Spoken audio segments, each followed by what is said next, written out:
Hey, I'm Jeremy. Welcome back to the channel. Today I am going to teach you how to wire up a couple of horns on any vehicle you want.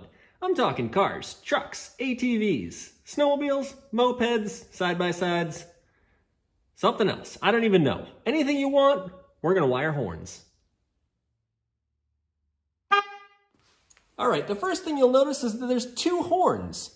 Typically, you have two horns on a vehicle because you have a low-tone horn and a high-tone horn, and together, they make a lot of horn sounds. Now, one more thing that I wanted to mention is there is actually a lot of different ways that you can wire up a horn, and this is my favorite way of doing it. Now, I like this because you have the switch on the ground side of the relay, and that makes it easy to wire a switch inside your car because you don't have to run power wires inside your car. You can just run a ground wire through your firewall to the switch in your dashboard and then ground the switch to your dashboard. It makes the whole setup really easy. You have your horns in your engine bay and you have your power in your engine bay, your relay in your engine bay, and the switch is the only thing that's inside your car and it's grounded. There's no power actually going to your switch, which is just a really nice design in my opinion. I am biased because I did make this wiring diagram. The things that you'll need are, of course, two horns, a fused wire, a relay that is 5 pins or 4 pins. This one happens to be 5 that I'm using.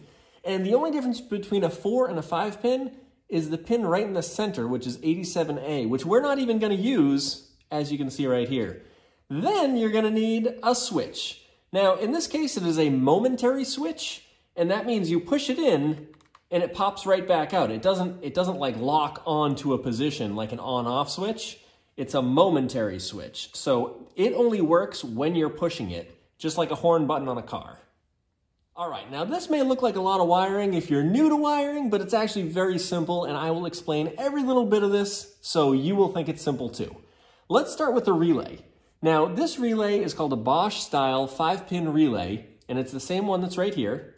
And on the bottom, you'll notice that there's 5 pins, and each one has a number attached to it. So there's 87, 86, 30, 85, and in the middle, we got 87A. Now, we're not going to use 87A today because it's just not needed. That's the red wire. The rest of them we're going to use. So let's go through the wires. All right, now we're going to start with the power wire right over here. It's 12 volts, goes to the battery.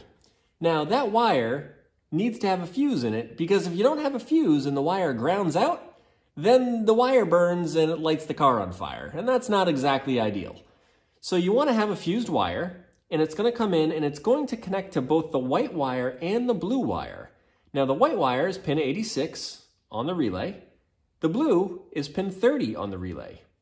Now on the other side of the relay, we have the ground wire, which is pin 85.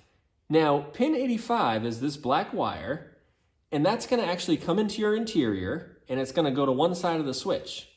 The other side of the switch comes out and just goes to a ground. So you'll ground that to like your dashboard, your chassis, some sort of chassis ground. It doesn't really matter what it is. All of my ground wires actually come to one point, and that's just for the ease of the diagram. But you can actually ground all these right to the chassis of the vehicle if it is all, a steel chassis like most vehicles are. Now, the last wire we need to cover is the yellow wire. Now, the yellow wire is where the power comes out of the relay when you're pushing the switch. Now, the power comes out the yellow on pin 87, and that is actually feeding the power to the horns. So you'll have one horn connected to it, and then you have the other horn connected to it. You just basically splice the wires in there together. And then the other sides of the horn are grounds. So every horn has a power and a ground. Some horns will actually ground right through their mounting, so they might only have one pin on them. And if they have one pin, then you send power to that because it just grounds through the housing itself.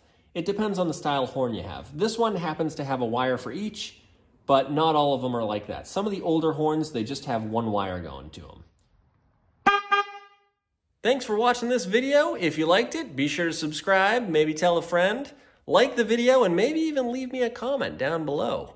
And if you like this video, you may also like this video. If there's videos here, maybe there is, maybe there's not. I don't know. So yeah, check those out, and maybe I'll see you next time. All right, we'll see ya.